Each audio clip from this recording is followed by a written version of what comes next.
If you're standing in the middle of your living room, staring at a half-filled list of AV receivers and thinking, I don't want to waste my money on something that just sits there and looks good, you're not alone.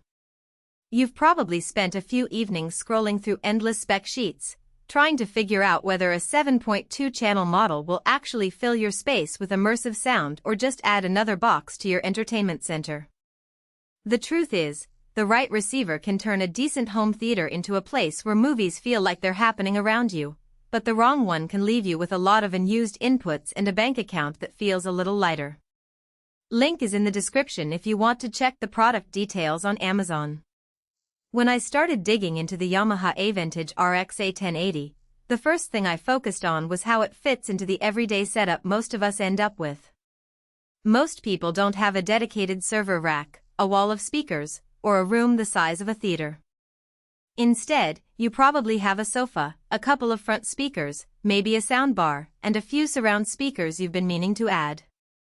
The A1080 offers 7.2 channel Dolby Atmos and DTS support, which means you can drive a full ceiling-level Atmos installation if you ever want to upgrade. But more importantly, it also works perfectly with a more modest 5.1 arrangement. Just leave the height channels disconnected and you'll still get robust, room-filling sound. One of the biggest concerns I've heard from folks who are already comfortable with streaming services is whether the built-in network features are actually useful. Yamaha's MusicCast platform, Wi-Fi, Bluetooth, and AirPlay support aren't just buzzwords, they let you stream directly from your phone, tablet, or even your PC without needing a separate streamer.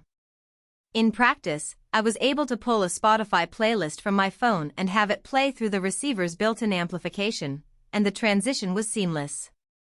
If you already use services like Tidal, Pandora, or SiriusXM, the A1080 will recognize those accounts and let you switch sources with the remote, which is a nice time saver. For a household that enjoys background music in the kitchen while cooking, the multi-room MusicCast capability means you can send the same or a different stream to a Yamaha speaker in the dining area without any extra hardware. Now, who should consider this unit? If you have a medium-sized living room, say, 15 to 20 square meters, and you're planning on a full surround setup with at least a pair of front speakers, a center channel, and a couple of rear speakers, the A1080 gives you the flexibility to add Atmos height speakers down the line without upgrading the receiver. It's also a solid choice for anyone who wants a single-box solution that can handle both high-definition video pass-through and multi-room audio. Families with kids who enjoy gaming will appreciate the HDMI 2.1 support, which provides low-latency pass-through for the latest consoles, and the 7-in/3-out configuration lets you route video to both a TV and a projector if you ever need a dual-display setup. On the flip side, if you're looking for a minimalist setup, maybe just a soundbar with a subwoofer, and you don't plan on expanding beyond 2 front channels, the A1080 might be overkill. The unit's size and price reflect its capability to handle many channels and inputs. Someone who only needs a simple stereo amplifier, or who already has a dedicated streaming device like a Roku or Apple TV, might find the built-in network features underutilized. Also, if you're a hardcore audiophile worried about every millisecond of latency, you'll want to test the Bluetooth and AirPlay streams for yourself. While they work well for most users, there is a tiny delay that can be noticeable when watching movies with synced dialogue. When it comes to the practical strengths, the A1080's HDMI handling stands out. With HDCP 2.2 support across all 7 inputs, you can plug in a 4K Blu-ray player, a gaming console, a streaming box, and even a cable box without worrying about compatibility issues. I tested a 4K HDR movie from a streaming service and the colors stayed true, and the receiver passed through the full bandwidth without any hiccups.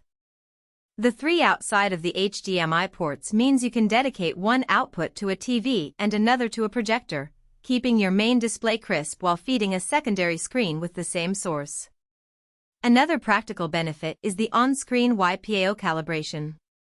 After running the automatic setup with a single microphone, the receiver adjusted the levels for each speaker based on your room's dimensions and acoustics.